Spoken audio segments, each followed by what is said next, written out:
Before I introduce our first speaker, our next speaker, I want to set you up for what's coming because this session has a Q&A at the end and we want to hear from you. This is a really interactive session. I know we're not physically in the room together, but we virtually are, so we want to feel like we are together. So while you're listening to our first speaker, I want you to start to think about the questions you want to ask them. And when you're ready to submit one at the end, I want you to pop the question into the Q&A box. At the bottom of the screen, there's going to be a button that you can press that says Q&A. Now we ask, when you ask a question, please include your name and where you're from. So maybe you are Veronica from Mudgee, or maybe you are Kevin from Armidale.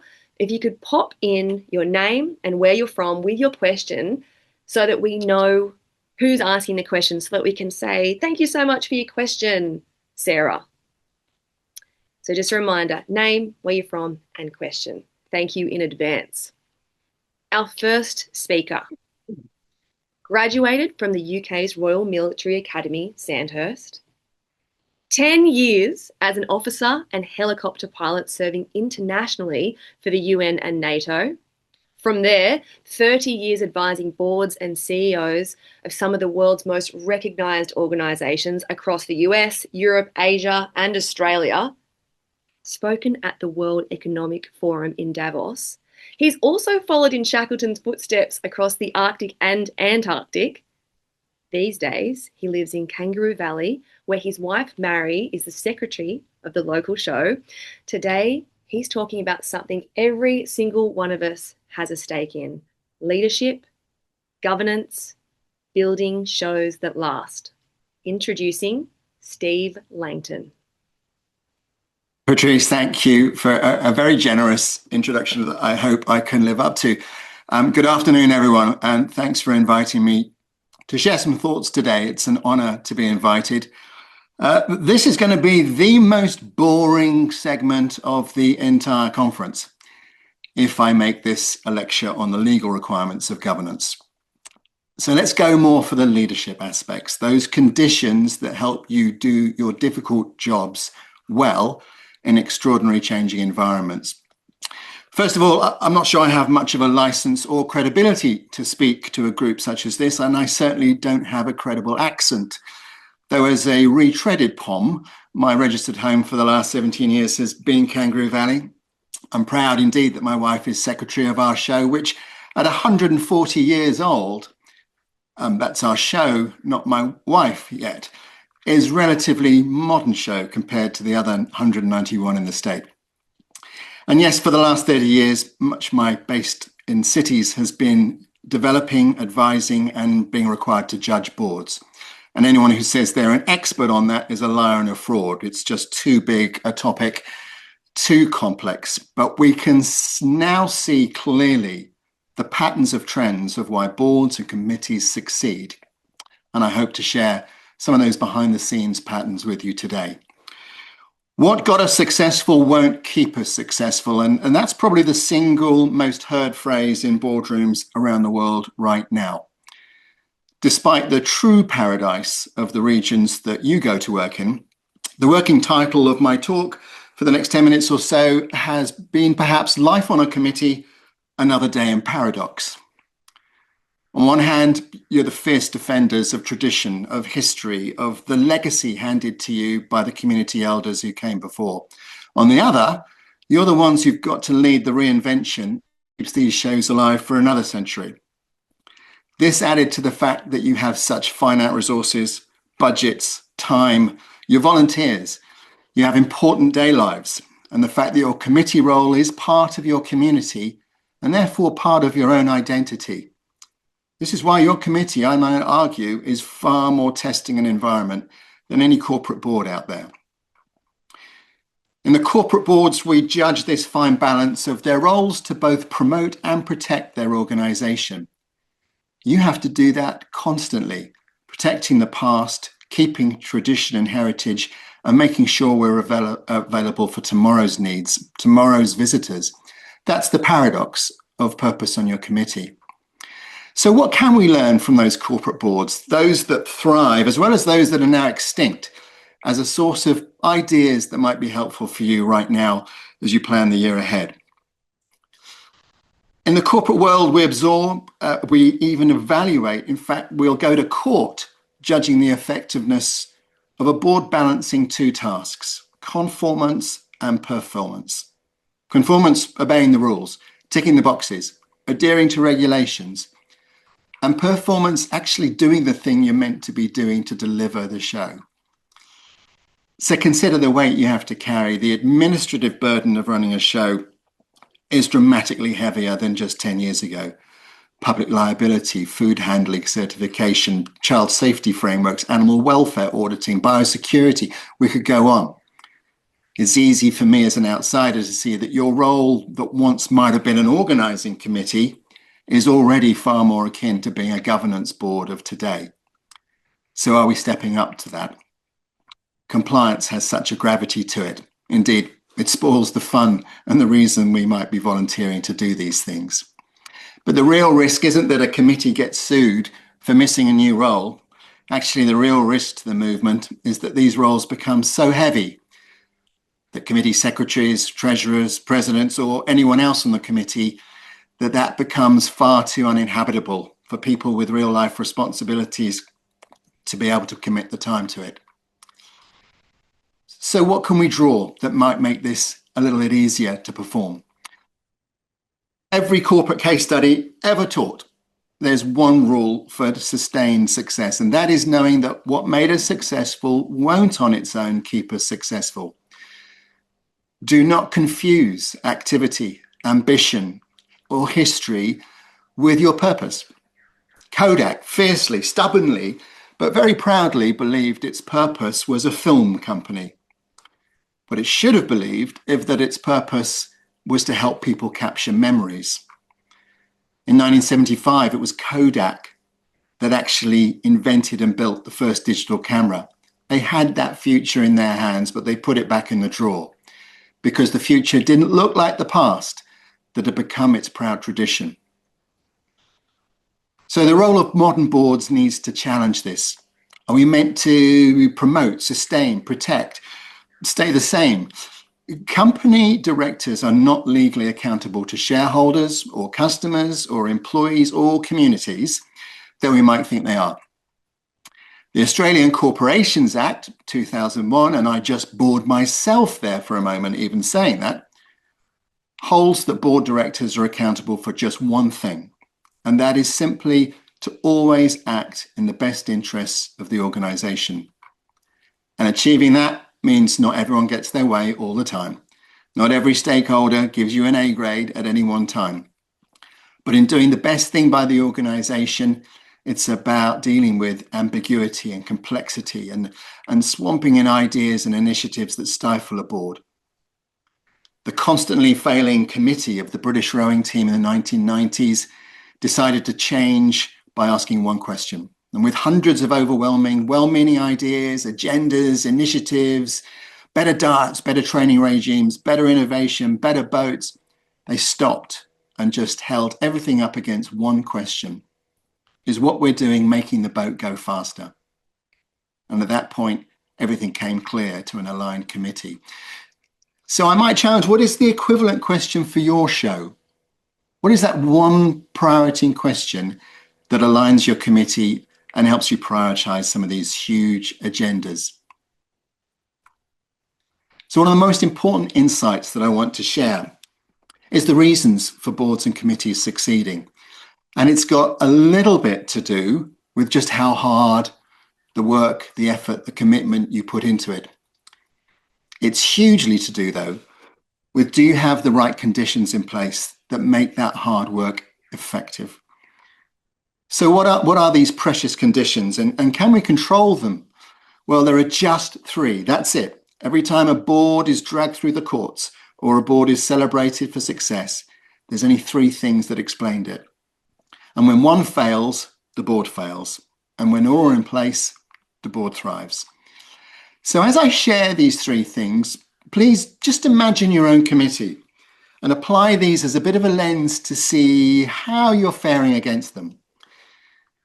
The first of these conditions is ensuring the required clarity. why are we here? Or rather, and a better clue, why are we still here? What is our purpose? And is this committee actually serving it? Do our beliefs match those beliefs of the people we serve, the producers, the families, the visitors of today and tomorrow? Have we got a plan for future success, or do we presume that the template of last year's amazingly successful show is just going to work again next year? So asking these questions deliberately is really critical. And raising them shouldn't be treated as an act of madness, the voice of an outsider, the voice of disloyalty. It's about having really healthy, constructive challenge to the things we believe in. It's a duty of governance. The most sinister phrase you can hear on a committee, that's certainly one that's not totally aligned, is someone saying, I support that idea, which normally means I'm looking forward to watching you all do it, and I'll get on with what I've been doing.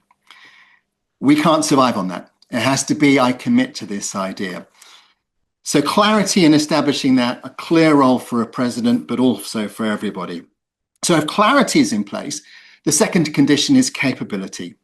Are we willing and able to do the roles we have? Have we got the skills together, not individually, but also have we got the behaviors and attitudes to deliver that capability? It's all very well having amazing financial skills if we haven't got the fortitude to flag problems, or having amazing career in retail if we don't have the mojo to be bothered to turn up for meetings anymore. So if we're absolutely clear as crystal about what we're doing and why, and we've got the capability to do it, then there's only one other condition, and it's often the condition boards fail on, which is, does our working environment together enable us to use those capabilities and deliver those tasks? Have we got a safe environment to speak out when someone thinks there's something awry just because everyone else didn't disagree? The role of the chair or the president, in the language of most committees, probably the hardest, most misunderstood, variably defined, and least appreciated of any of the roles. Can we get a box of tissues for all the presidents out there, please? Learning from boards makes this clear. The chair is not meant to be some superior being above those on their board.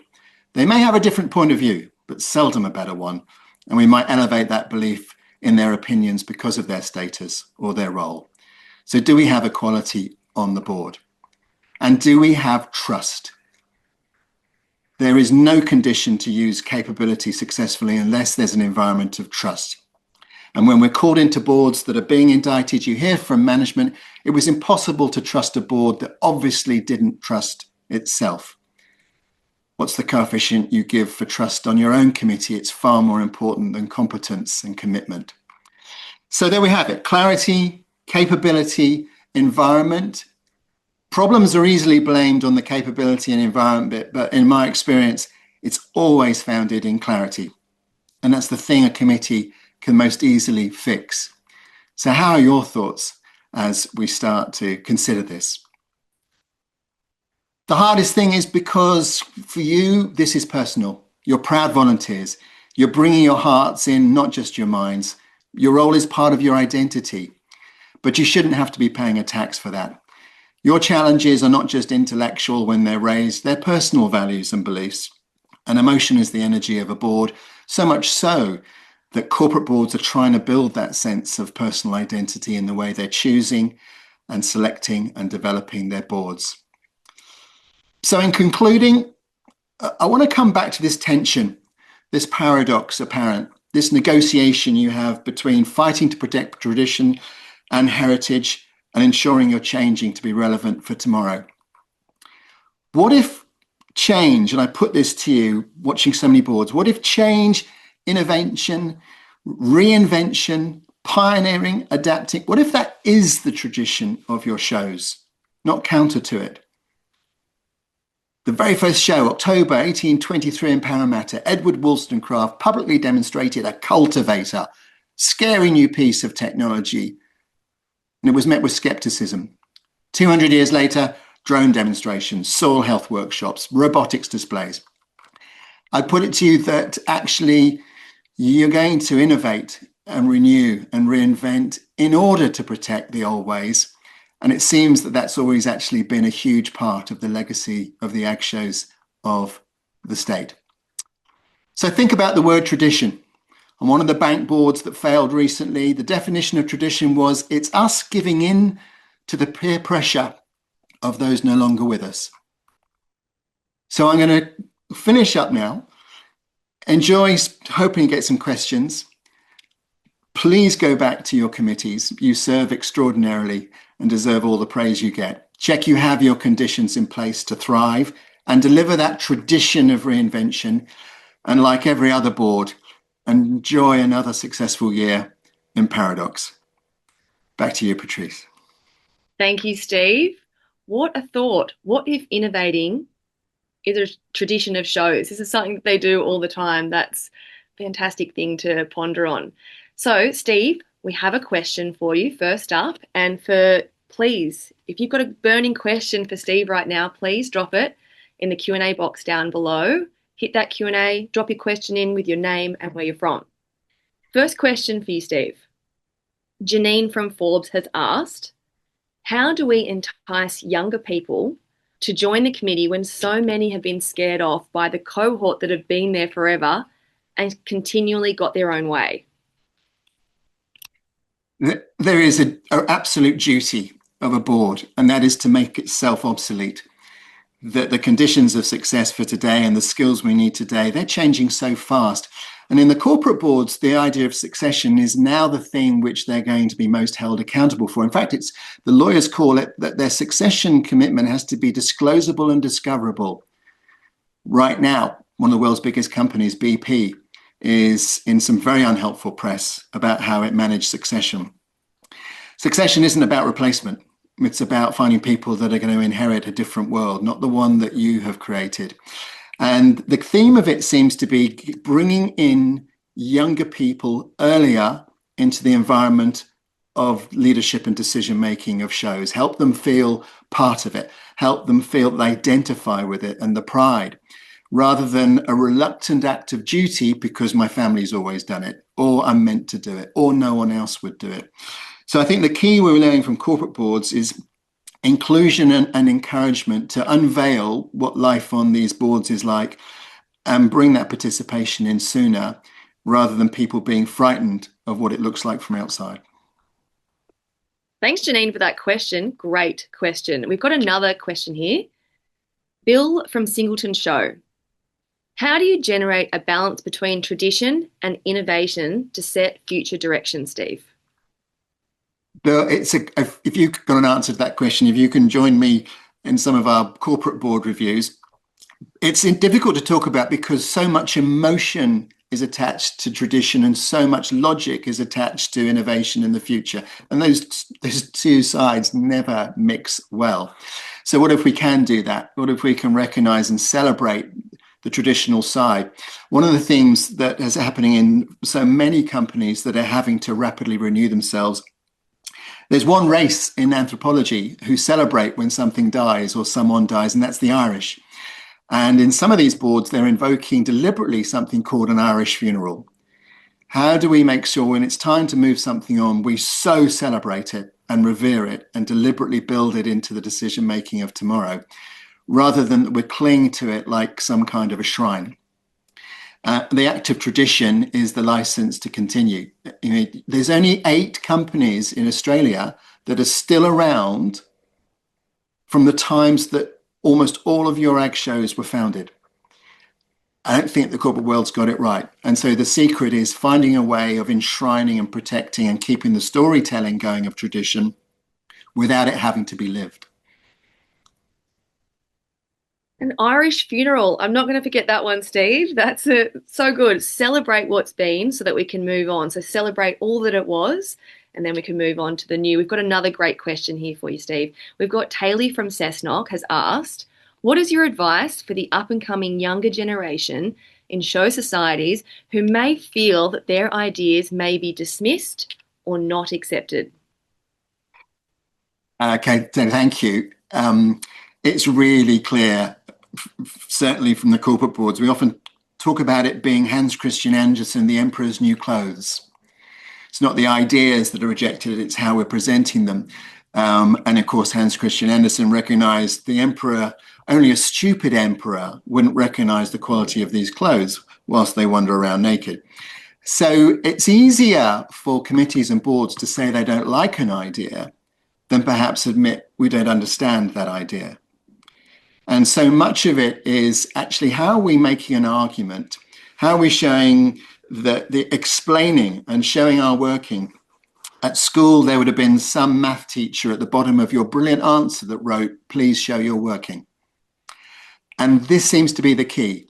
It's the failure we make will be to persuade and push and argue an idea that doesn't work and walk out of the room saying, what a stupid committee. If it hasn't been heard, it's the fault of the presenter. And how do we take time to actually explain and teach rather than tell seems to be a lesson that we're seeing in some of the most proud organizations having to change themselves right now. Great answer. I've got a question for you, Steve. What separates highly effective boards from those that struggle to make progress? Like, what's the key pattern? Yeah, I mean, it comes down to a belief that what's the purpose of the board? Is the organization there to serve the board, or is the board there to serve? And it's an old-fashioned mindset of leadership as a service, not to be served. And we can become quite contained, quite isolated. If we set ourselves up, and one board I'm working with right now, big healthcare company, management say going to the board is like that Wizard of Oz. You've got this terrifying thing that screams at you and sends you off on tasks. But every now and again, you get a glimpse of this funny little short bloke pulling levers behind a curtain. And we need to make the committee, make the board far more engageable, accessible. And the thing about it is that one of the most powerful competencies of a successful board is humility. The competence we look for most in a boardroom evaluation is its collective ability to learn. And that often doesn't fit with our sense of LinkedIn status anxiety of look at all the boards I'm on. So humility and learning is the difference, and the thing which now most board appointments, particularly chair successions, are based on.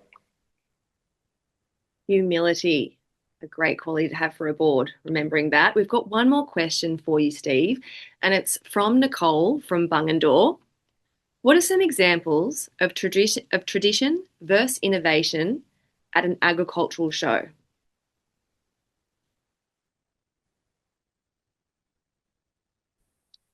Oh, I believe we might have Steve frozen, or he might come back. Well, look, crikey, Oh, sorry, we Steve. could go on in a few. 1922. Have you got me? It just cut Have you out got for me a again? moment. It just cut out for a moment. If Okay. you could just No, good. restart your answer. Yeah. I mean, I would cite, 1922. There was a journalist named Florence Gordon who proposed a Bushwoman's Conference to be bolted onto the side of one of the ag shows to address one issue, which was the isolation of rural women. That hadn't happened before. Why are we doing this? We haven't got an agenda item for this. Within 12 months, 68 branches of what became the Country Women's Association was founded. Today, the CWA is the largest women's organisation in Australia, but it began as a well-meaning attempt to bolt on innovation to something that was already tradition. And I think, we could go on. 2014, the first time a drone was flown to demonstrate agribusiness, it was called the Ag Eagle.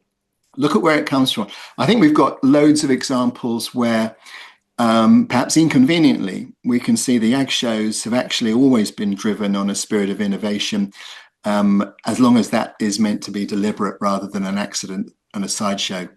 It seems to have always worked. Thank you so much, Steve, and thank you to everyone for your questions. I'm just going to squeeze in one last point here because Right. it'll only take you 1 second to answer, Steve. We've got from Jeff Chapman here. He just asked, could you just mention those 3 specific points for board operation? It was clarity. I'll leave it. Yeah, without even naming the titles. 1, are we absolutely clear of why we're here and what our role is? Have we got clarity? 2, are we willing and able to do that task we've been given? Have we got capability? And three, if we're clear and we're willing and able, then have we got the right working environment in our committee that lets us do those things? That's environment. Clarity, capability, environment. We've never found an issue that falls under one of those three headings. So a useful way of bringing a little bit of order to huge amounts of ambiguity. Thank you, Steve. Wonderful session. And thank you to everyone for your questions.